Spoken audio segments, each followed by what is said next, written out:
आज की पुस्तक समीक्षा में एक बेहतरीन पुस्तक की समीक्षा लेकर प्रस्तुत हो रहा हूँ। यह पुस्तक है, देखिए लिखा हुआ इसमें, भाटिन अंगुरिया छूछ। ये आदरणीय माला वर्मा जी की पुस्तक है।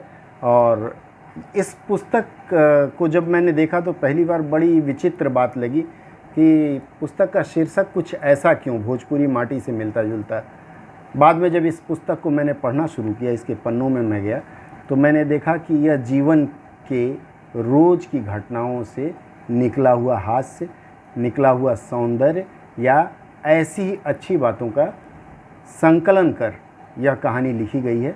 और आदरणीय माला वर्मा जी के बारे में आप लोगों को पता है कि अब तक लगभग 45 देश घूम चुकी हैं और लगभग 17 पुस्तकें विदेश यात्रा पर भारत से लेकर वहाँ जाने, रहने, खाने और वहाँ की संस्कृति पर वो लिख चुकी हैं। इनकी सारी पुस्तकें अमेजन पर उपलब्ध है, आप अमेजन से चाहें तो मंगवा सकते हैं। अब जैसे यही पुस्तक ले लीजिए, इस पुस्तक में उन्होंने अपनी बात लिखी है कि भाटिन अंगुरिया छूछ यह मेरा छठा कहानी संग्रह है। अपनी बात लिखते समय मेरी वही पुरानी बातों की पुनरावृत्ति रहती है, इन्हें कहानी न समझ मेरा अनुभव ही समझें। उन्होंने सही कहा है कि उन्होंने जो जीवन जिया है या जहाँ जहाँ गई हैं, जो जो चीज़ उन्होंने देखा है उसी को उन्होंने कलमबद्ध किया है। अब इसमें एक कहानी आई थी, रॉन्ग नंबर, पहली कहानी है इस पुस्तक की, पृष्ठ संख्या 13 में। इसमें उन्होंने लिखा है, एकदम सुबह का वक्त, यही कोई 6:30 बज रहे थे, फ़ोन की घंटी घनघना उठी। बेमन से मिसेज वर्मा ने बिस्तर छोड़ा, अर्थात उन्होंने अपने बारे में ही लिखा है। इसमें इन्होंने ये लिखा है कि एक लड़की कई बार फ़ोन करती और काट देती, और उन ज़माने में वो काला वाला फ़ोन हुआ करता था, लैंडलाइन, बार बार बिस्तर से उठ कर जाना और फ़ोन उठाना और सामने वाला का जवाब न देना।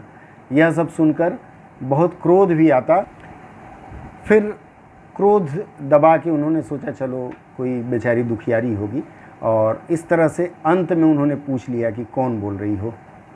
वो लड़की थी, जैसे उसने कहा, ओह सॉरी आंटी, कहीं और फ़ोन लगाना था और गलती से आपका नंबर लग गया, वेरी सॉरी आंटी, हर बार कहती थी। लेकिन बाद में इन्होंने उसे पकड़ लिया कि नहीं भाई तुम बताओ, तुम क्यों बार बार मुझे कॉल कर रही हो। और फिर बाद में जब उसने बताया तो पता चला कि वह लड़की इनके गांव की ही थी और अपनी किसी बात की अभिव्यक्ति करना चाहती थी, जिसके लिए वह बात करना चाहती थी किसी और से, लेकिन इनका नंबर लग जाता था। और उसके बाद उस लड़की से इनकी ऐसी दोस्ती हुई कि जब भी गांव जाती तो उसके घर ज़रूर जाती। ये देखिए, उन्होंने आरा स्टेशन का इसमें फ़ोटो भी दिया हुआ है, अर्थात यह कहानी आरा स्टेशन की है। इसी तरह से बहुत सारी अच्छी कहानियों का संग्रह है। जैसे उन्होंने मिसेस सिन्हा के बारे में लिखा है, और फिर इसमें मैंने पढ़ा कंबल के बारे में उन्होंने लिखा है। एक से एक रोचक बातें और एक से एक रोचक संदर्भ इसमें उन्होंने व्यक्त किया है।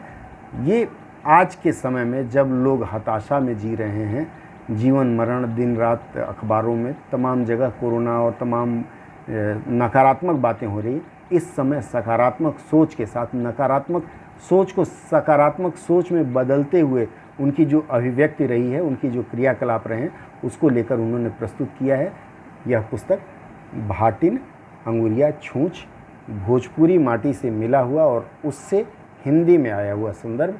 मैं आग्रह करूंगा कि इसे आप लोग एक बार अवश्य देखें, बहुत अच्छा लगेगा।